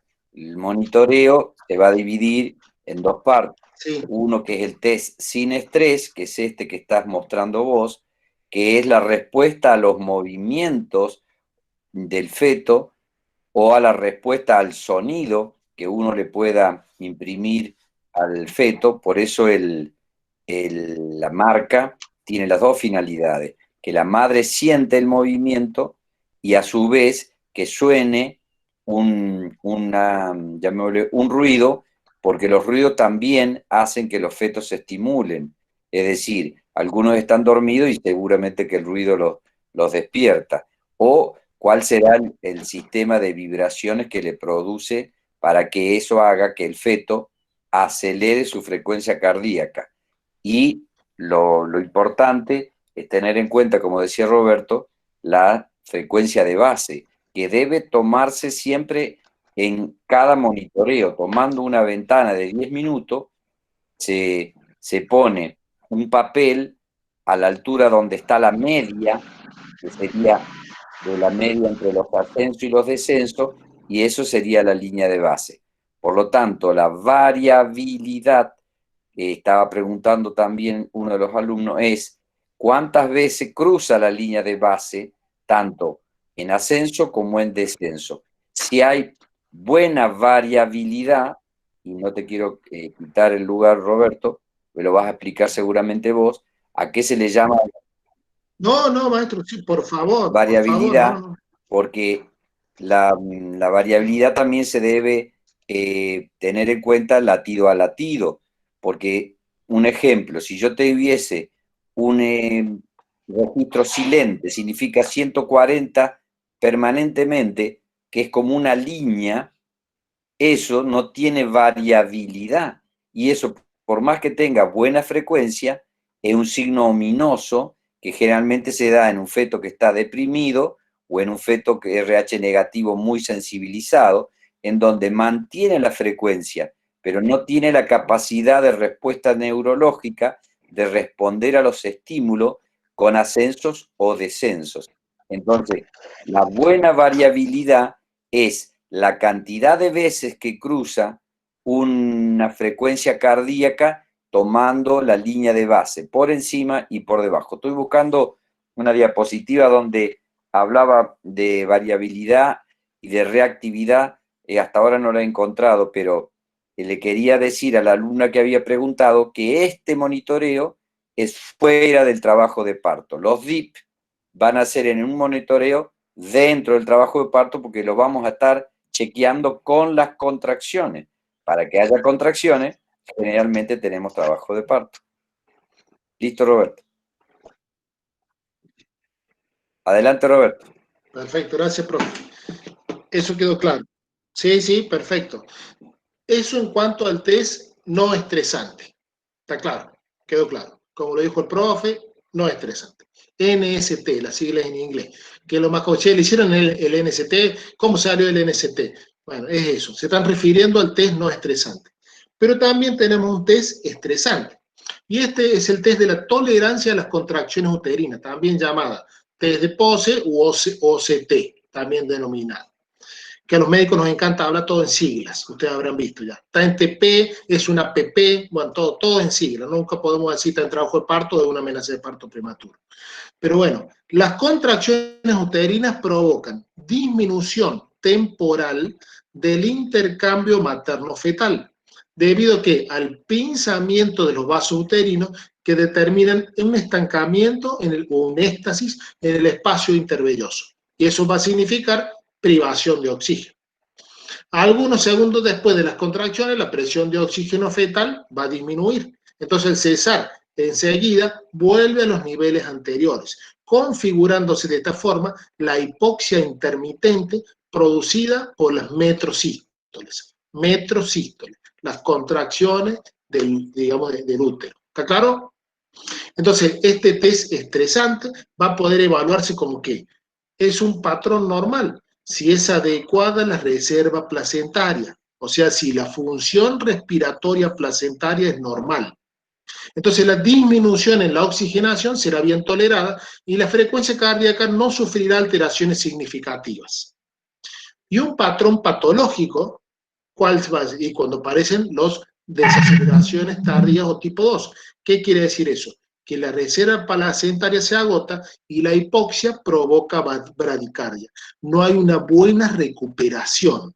No hay una buena recuperación del feto posterior a la contractilidad uterina. Este test estresante, doctor, ¿en qué momento lo hacemos?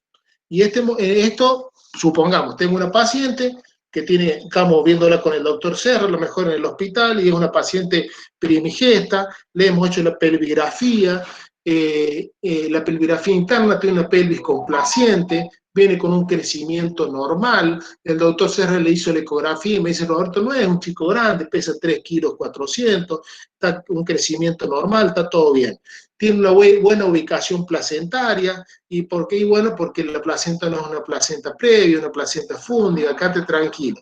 Y tiene, digamos, a lo mejor un bishop favorable, tiene un bishop de 6, 7, y bueno, con 40 semanas que no entra. Entonces, ¿qué opinamos? Bueno, hagámosle una prueba de tolerancia a las contracciones. Bueno, perfecto. ¿Qué hacemos? Y bueno, la tenemos que inducir como si fuera que la mujer la ponemos en trabajo de parto. Entonces le vamos a canalizar con dextrosa y le vamos a pasar oxitocina. Vamos a controlar cada 10 minutos para ver cómo empieza, digamos, a un goteo de oxitocina, para ver cómo va respondiendo a las contracciones. Y vamos a simular un trabajo de parto. En esa simulación vamos a llegar a que la mujer tenga 3 contracciones, por lo menos de 30 segundos, en 10 minutos. Y allí nosotros, en este pseudo trabajo de parto inducido farmacológicamente, vamos a valorar la respuesta de la frecuencia cardíaca fetal de ese feto. ¿Está claro? Entonces, esa es la diferencia entre un test no estresante y un test estresante. El test estresante, yo farmacológicamente voy a provocar contracciones uterinas para ver la respuesta de la frecuencia cardíaca fetal. Entonces, en este test estresante también vamos a valorar que la insuficiencia placentaria, cuando vemos en ese tipo 2 la reserva fetal de oxígeno, puede estar comprometida porque la disminución de presión de oxígeno luego de cada contracción uterina sobrepasa su nivel crítico, que habíamos dicho, 18 milímetros de mercurio, desencadenando las desaceleraciones de la frecuencia cardíaca fetal. Entonces, el test de Pose va a tener como objetivo probar la reserva de oxígeno fetal al producir artificialmente contracciones uterinas que simulan el trabajo de parto, y existen 2 técnicas utilizadas para la realización, el test de la oxitocina, el test Pose propiamente dicha, o la prueba de estimulación del pezón, que no se usa. Lo que usamos nosotros es la test de oxitocina para la contractilidad uterina. ¿Alguna duda hasta ahí? Profe. Vamos a tratar de responder lo que más o menos vienen preguntando, digamos, en el chat. Raúl quiere que lo aceptes. Sí. Perdón.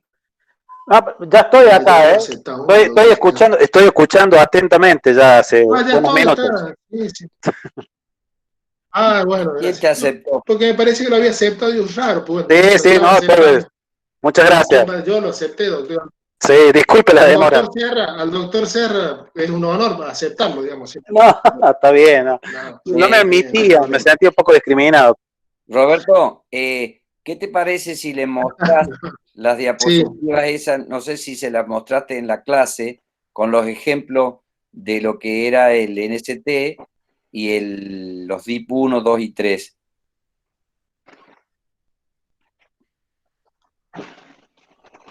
¿Vos las debes ya estuve hablando recién de eso. No, sí, pero sí, no pasaste los monitoreos. Ya termino acá y después... sí.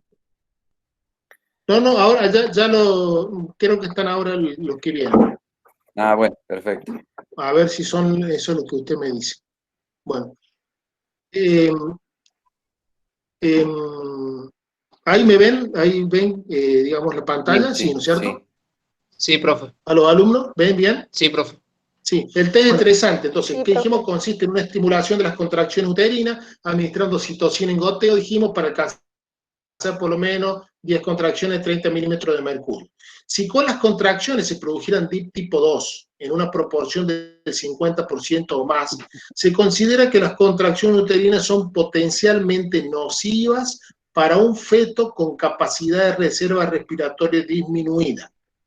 O sea, si en ese tiempo que yo hice el test estresante, escuchen, ¿no? Y tengan en cuenta eso, y por eso no quería responderles de una de las preguntas de ustedes, para que ustedes vayan viendo que se van respondiendo mientras vamos hablando. Que si tenemos contracciones de tipo 2 en una proporción de más del 50% de las contracciones que nosotros hemos realizado, entonces obviamente que eso me dice que el feto tiene una capacidad de reserva respiratoria disminuida. Por lo tanto, durante un trabajo de parto que conlleva gran cantidad de contracciones y seguramente de intensidades superiores a las que yo puedo hacer con la prueba de la oxitocina, provocarían un sufrimiento fetal agudo por hipoxia y acidosis, con lo que contraindicaría un parto vaginal. Bueno, acá no sé si esto es lo que me dice el profe, pero bueno, si no lo va a presentar él. Dinámica uterina esporádica, no hay desaceleraciones. Dinámica uterina esporádica. Miren, una contracción, no pasa nada, no pasa nada, otra contracción leve, no pasa nada. Y acá, digamos que en el marcado de la frecuencia cardíaca fetal, vemos que no hay desaceleraciones importantes. Bien, vamos a otro ejemplo.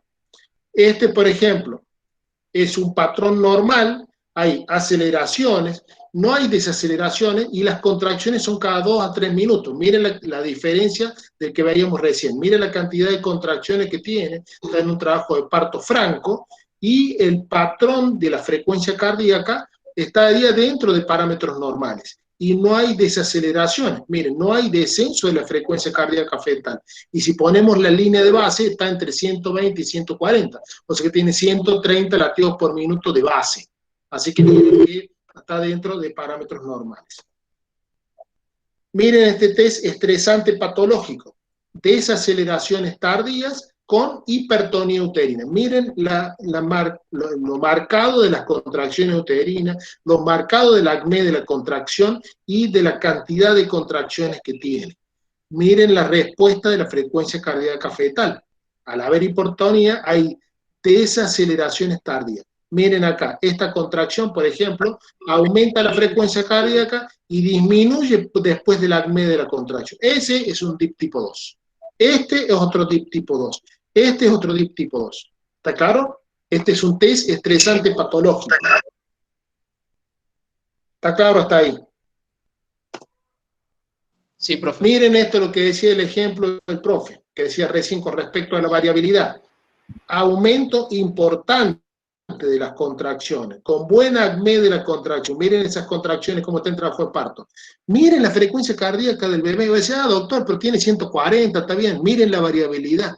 Eso no es un buen signo. Eso es un signo ominoso. Tengamos cuidado cuando nosotros estemos controlando un trabajo de parto, que tenga buenas contracciones uterinas, o hagamos a lo mejor nosotros una prueba de OCT y logremos esta contractilidad uterina. Miren esa, digamos, variabilidad nula. si fuera una OCT este monitoreo, ese feto no puede ir a un trabajo de parto, directamente no puede. Miren, no tiene variabilidad. Otro ejemplo, miren, contracciones uterinas intensas, permanentes, constantes, y un patrón, digamos, de frecuencia cardíaca fetal dentro de lo normal. Otro, variabilidad disminuida. Miren la variabilidad, miren la variabilidad, miren la variabilidad.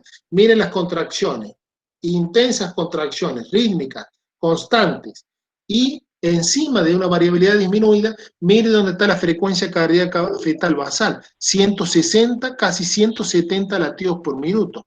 Esto es un signo muy ominoso de sufrimiento fetal agudo. ¿Está claro? ¿Van entendiendo algo o están todos dormidos? Sí, profe. Sí, profe. ¿Sí están dormidos? Sí, profe. Sí se entiende, profe. ¿Están despiertos? Sí se entiende, profe. Después, cuando yo le pregunto el monitoreo, le pregunto qué es variabilidad, qué es decalage, qué son ascensos, qué es activo. Si no lo sepan, después a llorar el campito. ¿Está claro? Profe, ¿a qué se puede Miren deber, lo que decíamos, el patrón sinusoidal. ¿Qué cosa? deber la disminución de la variabilidad de la frecuencia fetal? Y tiene un escaso respuesta, digamos, en el espacio intervelloso placentario. Están entrando en un sufrimiento, está en una hipoxia y el feto está a lo mejor entrando, digamos, en una complejidad de un sufrimiento fetal agudo importante. ¿Me entendés? Entonces, acordate que si tenemos una frecuencia cardíaca fetal basal de 140 latidos por minuto, ¿cómo va a compensar la hipoxia en primera instancia el feto? Como lo compensa cualquiera de nosotros. Si vos tenés hipoxia, tenés falta de aire, ¿qué va a hacer? Aumento de la frecuencia cardíaca. ¿Sí? ¿Está claro hasta ahí? No sé. ¿Quién es el que preguntó? A ver, ¿quién es el nombre? Sí, yo, profe. ¿Quién me preguntó? ¿Cómo es tu apellido o tu nombre? Tu nombre. Cortés. Joaquín, mira. ¿Qué pasa? Que si yo, por ejemplo, tengo una hipoxia, aumento la frecuencia cardíaca compensando, tratando de llevar cantidad de oxígeno a los órganos más nobles. Los órganos más nobles, cerebro, corazón, riñones. Esos órganos no les puede faltar oxígeno. ¿Está claro? Compenso. Pero llega un momento que se agota la frecuencia cardíaca, se agota el corazón. Entonces ahí entra en bradicardia. Ahí ya hay una alteración en la contractilidad por hipoxia que ya está afectando al corazón también.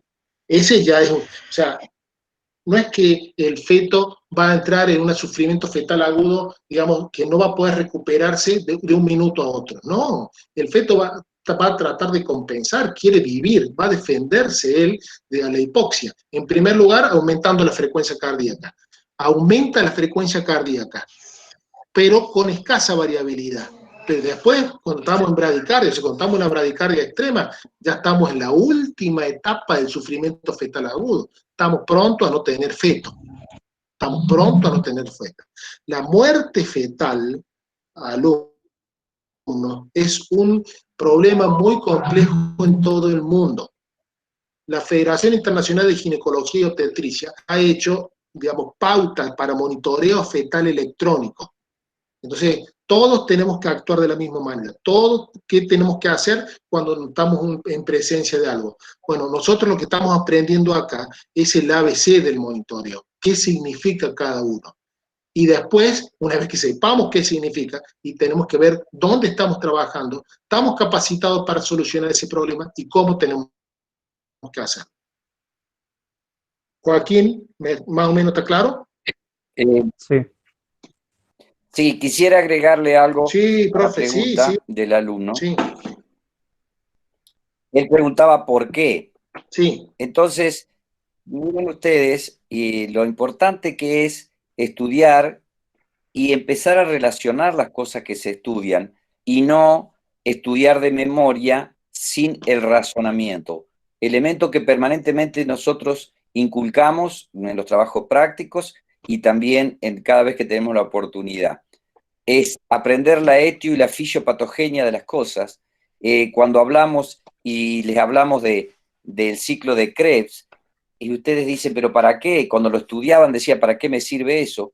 Y bueno, el ciclo de Krebs era la formación de oxígeno en el mecanismo anaeróbico a través de la glucosa. Cuando el feto no tiene suficiente cantidad de oxígeno, o un ser humano no tiene suficiente cantidad de oxígeno, va a recuperar ese oxígeno a través del ciclo de Krebs. Pero ¿qué pasa? Al principio, en el shock hipovolémico, al tener anemia, al tener disminución de glóbulos rojos, entra en hipoxia. Y por lo tanto, el organismo, al entrar en hipoxia, quiere compensar. Entonces se produce el mecanismo anaeróbico dentro de las células. Se forma oxígeno a expensas ¿de qué? De aumentar un producto de desecho que es el ácido láctico y el ácido pirúvico, que en primera instancia le solucionan el problema al individuo, ya sea al paciente en shock o al feto que está inútero, mediante este mecanismo. Pero prontamente se agota, como dijo el doctor Tisera, y esos productos de desecho, el ácido láctico y el ácido pirúvico, son productos tóxicos. Por lo tanto, termina lesionando aún más al feto o a la paciente que está en el shock si yo no lo puedo revertir en tiempo y forma. En el caso del DIP, en el caso de la desaceleración, es un sinónimo de que el espacio intervelloso de la placenta no tiene la suficiente cantidad de oxígeno para tolerar el gasto de oxígeno extra que el feto tiene en el movimiento fetal o también durante la contracción uterina. Acuérdense en el trofoblasto que se dividía en cito, inciso, trofoblasto, formaba el espacio intervelloso a donde estos espacios intervellosos se cargaban de oxígeno y durante la contracción no pasa oxígeno del útero a la placenta. El feto se oxigena con el oxígeno del espacio intervelloso. Si el espacio intervelloso es insuficiente, es decir, en una placenta patológica, con restricción del crecimiento, placas de ateroma, endotelitis, o en una preeclampsia, o en una diabética, en una RH negativa, o en un envejecimiento placentario por alguna causa, en un embarazo prolongado, ¿qué va a hacer? El espacio intervelloso se reduce. Al reducirse tiene menor cantidad de carga de oxígeno. Por lo tanto, cuando el feto es sometido a una necesidad mayor, que es después que se mueve, va a hacer taquicardia, ahí va a consumir oxígeno. Después que tiene una contracción uterina, se gastó durante la contracción uterina que no pasó oxígeno del útero a la placenta, el oxígeno del espacio intervelloso, por lo tanto, cuando termina la contracción, cae la frecuencia cardíaca. Quiere decir con esto, resumiendo, que la frecuencia cardíaca fetal va a ser una respuesta al mecanismo de buena o mala oxigenación que ese feto tenga, producto de una buena o mala placenta, un buen intercambio de oxígeno en el espacio intervelloso. No sé si quedó más claro o le compliqué más la vida. Joaquín. La verdad que me perdí un poco. Ah, la Pepita. Pero usted es como que Hansel y Gretel, tiene que dejar algunas miguitas para que después pueda volver a recogerla. ¿Qué es lo que no entendió? ¿Dónde se perdió? No, sí entiendo que la hipoxia fetal claro, la hipoxia fetal va a causar esta disminución de la variabilidad. A lo que yo iba y lo que quería preguntar es que todas las patologías que venimos viendo pueden llegar a causar este sufrimiento fetal, o hay algunas en particular que causan más. Y todas aquellas que conlleven a una exigencia mayor de oxígeno, o todas aquellas que conlleven a que la placenta se haga insuficiente. Por eso le dije que la base de todo esto es una placenta insuficiente o una placenta con espacio intervelloso a donde no puede cargarse de oxígeno para poder responder a todas las necesidades que ese feto tiene, movimientos activos fetales o contractilidad uterina. Me parece que va a tener que leer de nuevo cómo se forma la placenta, es decir, cómo estaba el trofoblasto, el silicio trofoblasto y cuáles eran los espacios intervellosos. Ahí te vas a entender entonces cuál es la cantidad de oxígeno que guarda una placenta. Una placenta de una paciente con un embarazo prolongado tiene muchas placas de ateroma, hay mucha deciduitis, mucha endotelitis, por lo tanto hay una mala vascularización, de manera tal que cuando el feto necesite oxígeno, le va a pedir oxígeno a la placenta y la placenta no tiene reserva, por eso no le va a poder mandar el oxígeno suficiente. Cuando hay una contractilidad uterina que consume el oxígeno durante la contracción, el espacio intervelloso no tiene suficiente cantidad de oxígeno, va a producir el decalage o el descenso de la frecuencia cardíaca posterior a la contractilidad uterina. Es decir, la reserva de oxígeno del espacio intervelloso es lo que uno tiene que interpretar a través de los monitoreos que le hace al feto. Si no lo entendiste, Joaquín, como te digo, vas a tener que ir a leer de nuevo placenta para que después puedas interpretar todo esto. Yo, para colmo, te metí el ciclo de Krebs y el mecanismo anaeróbico. Te debo haber perdido como turco en la neblina. No, ahora sí, con esta explicación sí, profe. Está bien, profe. Bueno. No, yo pienso que no solamente Joaquín va a necesitar eso. Yo le pediría que a los docentes, colegas, que bueno, por ahí en los prácticos, demos más específicamente y le hagamos, entender a los alumnos cómo respira el feto. O sea, cuál es la respiración fetal. Que ellos estudien eso, que les tomemos más, que les exijamos más en cuanto a eso, en cuanto a la parte fisiológica, porque eso es la base de todo esto. O sea, de todo esto que estamos hablando. Y si no, vamos a tener como Joaquín, que sí puede entender lo que es la frecuencia cardíaca, cuál es normal, no, pero no va a entender por qué entra el sufrimiento fetal, por qué hay una desaceleración tardía y no temprana. Entonces me parece que por ahí a lo mejor tenemos que leer un poco más en cuanto a lo que es la respiración del feto. Sí. Acá vemos otro ejemplo de un patrón sinusoidal, como decíamos, por encima y por debajo de la frecuencia cardíaca basal, con una paciente que tiene buena contractilidad uterina, como hablamos hace un rato. Entonces, ya dijimos, monitoreo no estresante, está claro. Monitoreo estresante, que es, digamos, la OCT, o prueba de tolerancia a las contracciones, muy bien. Y después tenemos el monitoreo intraparto, o sea, el control de la frecuencia cardíaca fetal durante el trabajo de parto, que puede ser clínico, el monitoreo fetal electrónico intraparto continuo o intermitente. Acá esto de continuo o intermitente. Si tenemos un embarazo de bajo riesgo, que a lo mejor entra en trabajo de parto, y bueno, vamos a tener una paciente que la controlamos según el partograma cada 1 hora, le hacemos tacto, le controlamos la frecuencia cardíaca fetal, le tomamos la tensión, los signos vitales. Y ahí, por lo menos por 5 a 10 minutos, le tenemos que estar controlando, haciendo un monitoreo intraparto. Durante 10 minutos le tiramos, digamos, le colocamos el monitor con el cardiotocógrafo para ver cómo está la frecuencia cardíaca. Monitoreo intraparto intermitente. Y por otro lado tenés el monitoreo fetal electrónico intraparto continuo. Por ejemplo, como dice el profe, una de las pacientes que tenemos a lo mejor, que ha tenido una patología durante su gestación, hipertensión, que ha tenido a lo mejor placas de ateroma en la placenta, cualquier patología que termine afectando el espacio intervelloso fetal, una diabética, una paciente hipertensa, inducida por el embarazo crónica, y va a necesitar un monitoreo intraparto continuo. Entonces vamos a poner el cardiotocógrafo permanentemente durante todo el trabajo de parto. Esa es la diferencia entre el intraparto continuo o intraparto intermitente. Y después, bueno, la interpretación del monitoreo. La clasificación, digamos, del registro del cardiotocograma normal, dijimos, entre frecuencia cardíaca basal entre 120 y 160, una variabilidad entre 5 y 25 latidos por minuto y con 2 aceleraciones por lo menos en 10 minutos. Desaceleraciones precoces puede tener y desaceleraciones variables sencillas que duran menos de 60 segundos y pérdida de 60 latidos.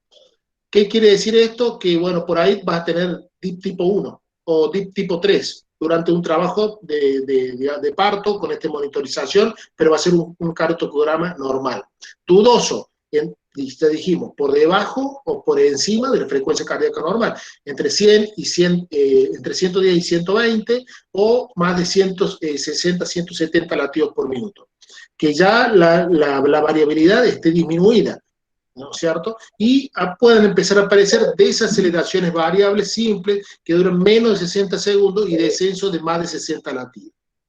Ya patológico, por encima de 160 o 180 latidos por minuto, que hay una taquicardia fetal sostenida o una bradicardia persistente, menos de 100 latidos por minuto, una variabilidad muy disminuida, menos de 5 latidos por minuto, o un patrón sinusoidal, como veíamos en el ejemplo de recién, y que las desaceleraciones variables complicadas duran más de 60 segundos y hay desaceleraciones tardías repetidas.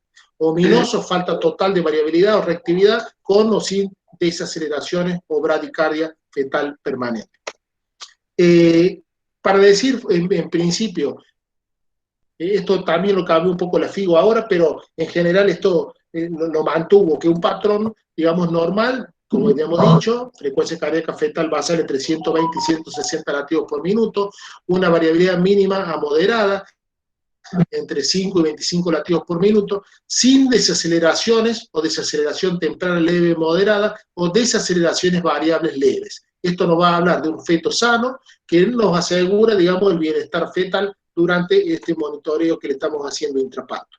Y por último, dos palabras del perfil biofísico fetal, que, bueno, debe realizarse, como ya dijimos, todas estas pruebas se deben realizar después de las 27, 28 semanas para que no influya la inmadurez extrema del sistema nervioso central del feto. Tiene un superior resultado en cuanto a la especificidad y sensibilidad que cualquiera si se evalúan los parámetros aisladamente. Es una prueba dinámica, puesto que la presencia o ausencia de actividades biofísicas fetales representan el equilibrio ácido-base fetal en el momento del estudio. El primer parámetro que acusa el comienzo de un proceso de acidosis fetal es el monitoreo. Ahí me va a decir algo después el doctor Serra seguramente, con el Doppler. Y el último parámetro en comprometerse es el tono fetal. Su ausencia marca el máximo grado de hipoxia. La disminución del líquido amniótico es la más representativa prueba de deterioro fetal y la presencia de oligoamnios debe plantear la posibilidad de interrupción del embarazo. Bueno, no sé, profe, si quiere comentar algo de lo de esto, agregar algo.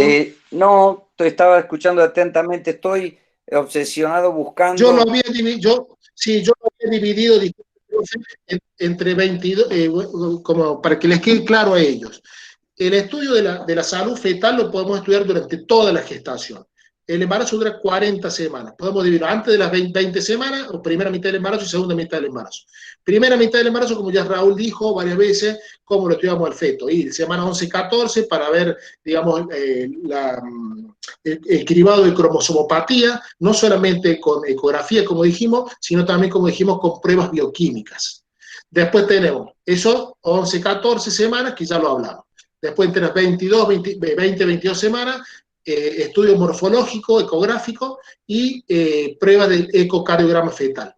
Todo eso nosotros lo vamos a valorar, ya sean las pruebas, como ya dijimos, la proteína transportadora A, como dijimos, el factor de crecimiento placentario, como dijimos, la porción libre de la subunidad beta, como dijimos, la presencia de estriol urinario en 24 horas de la madre, como dijimos, la alfa-fetoproteína. Todo eso son laboratorios que se van a hacer todo en la primera mitad del embarazo.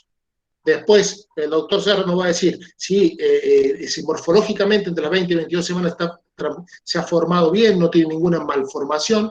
Y después, obviamente, aparecen estas pruebas de bienestar fetal, que estas pruebas de bienestar fetal las hacemos de las 27 semanas en adelante. 27 semanas en adelante. Todo esto. No me vayan a decir que van a hacer un monitoreo en el examen final a las 20 semanas porque se me terminó el examen para mí después de todo lo que hemos hablado ahora. Está claro, 27 semanas es lo que se debe hacer, estas pruebas de bienestar fetal. Ahí, ¿cuáles son? Pruebas no estresantes, que la hacemos a la paciente en el consultorio, o si la tenemos internada más de 6 meses, que por otra patología y queremos saber cómo está el bebé. Perfecto.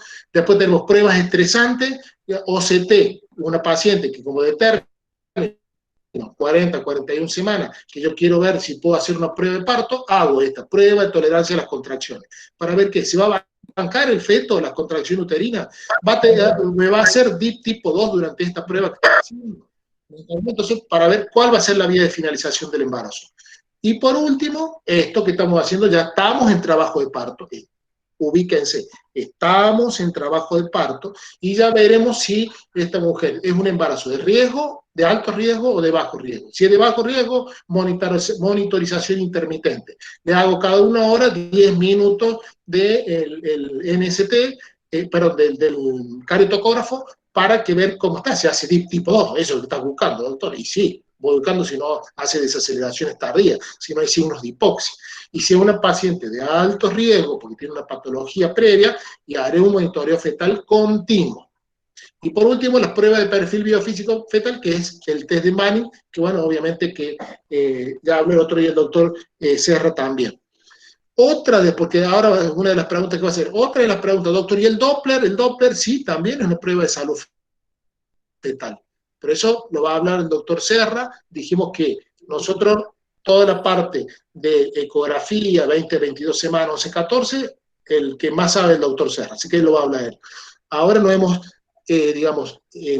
puesto los paréntesis entre esta semana 27 y del término, más de 27 semanas, para ver las pruebas de bienestar fetal. ¿Está claro? ¿Está claro o no? Sí, profe. Bien. Doctor Bonatti, ¿encontró lo que quiere mostrar? No, vos sabés que estoy buscando. Estaban en las clases de las viejas clases que subíamos en manejo del embarazo de alto riesgo. Ahí hay un cuadro a donde yo les muestro bien lo que es variabilidad y reactividad para que lo interpreten bien, porque por ahí se confunden lo que es variabilidad y reactividad, pero no hay forma de encontrarlo. Lo que pasa es que no pagaste más la página vos y la bajaron. No, como que no. No, ya, no, pero no la busqué a esa, pero bueno, disculpe, preparé esta para ahora. No me acuerdo de esa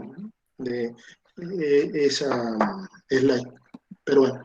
Raúl, no sé si quería aportar algo.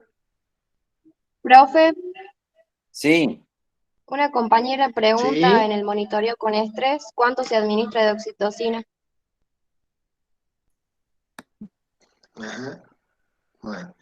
Espero que esa, digamos, en pregunta me parece perfecto, y ya lo vamos a decir. Pero por ahí lo que a mí me estuve a preguntar en el examen final, ¿para qué sirve? ¿O cómo lo hago? ¿O cuál es la interpretación? ¿Me entendés? Por ahí, imagínense usted, le veíamos diciendo las dosis y todo, y en el examen final no se acuerdan de las dosis. Nosotros en obstetricia usamos muy pocos fármacos, y les exigimos que sepan las dosis.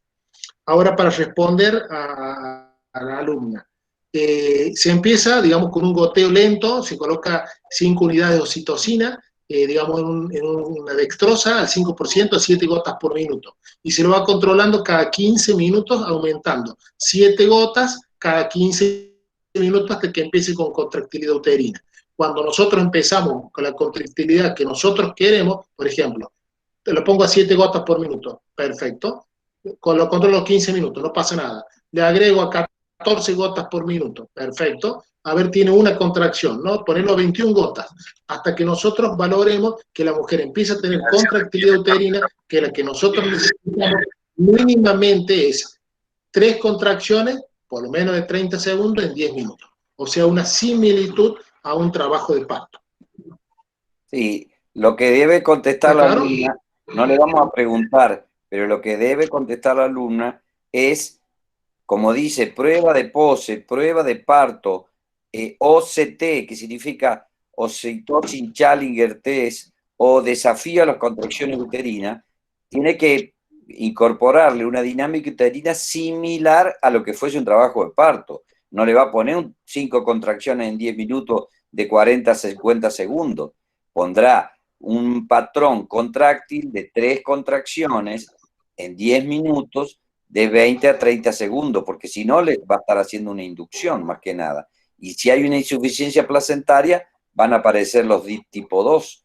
Entonces eso le está diciendo a usted que esa paciente no podrá ser sometida a un trabajo de parto espontáneo, pero vía vaginal, sino que tendrá que terminarlo por una operación cesárea, siempre y cuando ese OCT se haga en una prueba a las contracciones, a la tolerancia, prueba la tolerancia a las contracciones uterinas. Ese sería el mecanismo. No es lo mismo que usted le haga un monitoreo y aparezcan DIP2 en una paciente que está con 9 centímetros de dilatación, la presentación en tercer plano, porque allí usted podría terminar el parto por vía vaginal con alguna maniobra, con algún tipo de intervencionismo obstétrico. La prueba de parto, prueba de pose o prueba de la tolerancia a las contracciones uterinas es simular una contractilidad uterina. ¿Para qué? Para que el útero se contraiga, el feto se oxigene con el oxígeno que tiene en el espacio intervelloso de la placenta y ver si esa reserva de oxígeno le alcanza para tolerar el trabajo de parto.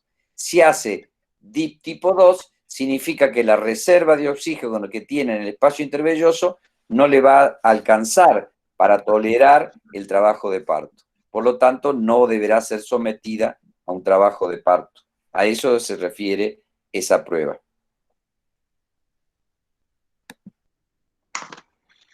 A ver, les pongo un ejemplo de esta semana de una paciente que yo controle. Controlamos el embarazo primigesta en nulípara, un embarazo controlado, todo bien, todos los controles normales, llega a las 38 semanas, bueno doctor, ¿cuál va a ser la vía de parto? Yo quiero parto, perfecto, le hacemos una pelvigrafía interna, le hago una pelvigrafía interna, pelvis complaciente. No se toca el promontorio, tiene una anatomía pelviana normal y los diámetros pélvicos estarían dentro de parámetros normales. Entonces tiene una pelvis complaciente. Perfecto, esperamos, le hago un monitoreo a las 38 semanas, monitoreo reactivo, todo bien. Le digo a la paciente, bueno, vamos a hacer cartilla de movimiento. Le explico a la paciente cómo tiene que controlar, cuántos movimientos tiene el bebé después de almuerzo y después de cena durante una hora y que los anote. Si tiene más de 10 movimientos, estaría todo dentro de lo normal. La mujer controla toda la semana. Viene semana 39, no ha tenido modificaciones cervicales, la presentación está libre, digamos, y el bishop totalmente desfavorable. Le hacemos un nuevo monitoreo, digamos, no estresante, no tiene contracción. Muy bien, no tiene contracciones, doctor. Bueno, monitoreo reactivo. Le seguimos explicando todo normal, tiene un Doppler normal, salud fetal normal. Y la mujer está normotensa, con todos los signos y parámetros normales, laboratorio, todo normal. Bueno, quiero parto, doctor. Bueno, vamos, sí, estamos para parto. Llegamos a las 40 semanas. Nuevo monitoreo fetal no estresante. Le hacemos un nuevo monitoreo fetal no estresante, reactivo. Tenía buena reactividad, perfecto, no había empezado contracciones, bishop desfavorable. La presentación libre. Con una ecografía y todo lo demás normal. 40 semanas. Llegamos a las 40 semanas. Monitoreo fetal, reactivo, prueba, después le seguimos con la cartilla de movimientos, todo normal. Llegamos hasta la semana 41. La mujer quería trabajo de parto, no quería cesárea, quería un trabajo de parto. Perfecto, mientras esté todo bien, bien. Monitoreo fetal, no satisfactorio, 160 latidos por minuto de basal, y no tenía una buena variabilidad, pero los ascensos tenían solamente, que venía de 5 a 6 ascensos en 10 minutos, pasó a tener 1, y tenía buena respuesta, digamos. Entonces, ¿qué decidimos? Hacer una prueba de tolerancia, la internamos para ver qué pasa, le hacemos una OCT. La OCT, ¿qué dio? Bueno, la OCT dio patológica, dio DIP tipo 2 durante la contractilidad. ¿Qué hicimos? Le hicimos una cesárea. Lo operamos. Bishop totalmente desfavorable, presentación libre. Nace niño de sexo masculino, 4.200 gramos, Apgar 9-10 y 41 semanas de Capur. Bueno, eso es un ejemplo clásico y claro de lo que estamos estudiando. Raúl, no sé si quería aportar algo. Raúl? Sí, Raúl. Sí, estoy acá. Está peinadito, Raúl. Acá estoy. Peinadito, qué grande. Muy interesante todo, obviamente, uno aprende todos los días de esto, ¿no? Como dijimos hoy a la mañana. En realidad, saber y que el alumno comprenda que que las pruebas de bienestar fetal son todas pruebas complementarias como uno haría a lo mejor con un adulto fuera del útero. Pedimos laboratorio, pedimos la placa de tórax, pedimos por ahí algún otro estudio, una ecografía abdominal, cuando estamos estudiando un adulto me refiero, ¿no? Bueno, con el feto es lo mismo, o sea, el monitoreo fetal, que como lo explicó excelente el doctor Tisera, digamos, son pruebas que se complementan con el Doppler, con el test de Manning, con la prueba, no, con la prueba estresante, ¿sí? Así como explicó justamente que fue tan claro el tema del caso que presentó recién el doctor Tisera, uno ve cómo va utilizando los diferentes tipos de herramientas para ver qué salud tiene el feto en diferentes situaciones, en diferentes contextos. No es que uno sea mejor que otro, o que como uno está de moda, pedimos a lo mejor Doppler a todo el mundo y con eso nos quedamos tranquilos. Porque mañana va a aparecer otra cosa más que se va a poner de moda y vamos a creer que es la panacea, y en la medicina no ha ido mal con esto siempre, y priorizamos eso y nos olvidamos que el feto es un entorno, es él y su contexto, ¿sí? Entonces, justamente, para hablar de salud fetal tenemos que hablar de que todos estos parámetros estén en orden. Saber qué pedir y saber qué buscar cuando pedimos. Porque saber qué pedir, pues pedimos por pedir, pero después no sabemos interpretar lo que estamos recibiendo. Y eso es nuestra obligación como médicos, ¿no? Saber qué estamos pidiendo porque sabemos que estamos buscando. Y sabemos que estamos buscando, sabemos que vamos a ir a ver, que vamos a saber interpretar. Entonces, me parecía importante eso, que se comprenda que, digamos, la salud del bienestar fetal es un conjunto de herramientas, situaciones y actitudes que hace la obstetra en busca de ver realmente si el feto se encuentra bien y luego determinar, obviamente, en base a eso, la vía de finalización del parto.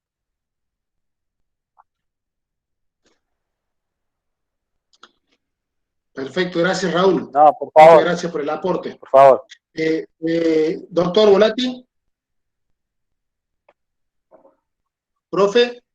Sí, sigo. No, apagué el micrófono para seguir buscando esto. Bueno, yo encontré unos slides, un PowerPoint, voy a ver si lo puedo robar, porque como me roban tantas cosas a mí, una que yo robe, dice que uno roba, cuando roba a uno es plagio, cuando roba a mucho es investigación. Así que yo estoy tratando de hacer investigación para bajarle a los alumnos. Así es. Entonces, después les voy a mandar unos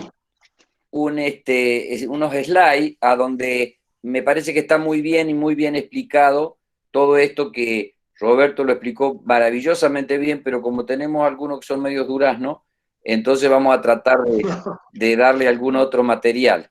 Es decir, ustedes ven que somos incansables, no agotamos nunca la fuente para tratar de encontrar material para todos ustedes. Por eso es que tratamos de que ustedes valoren todo este esfuerzo.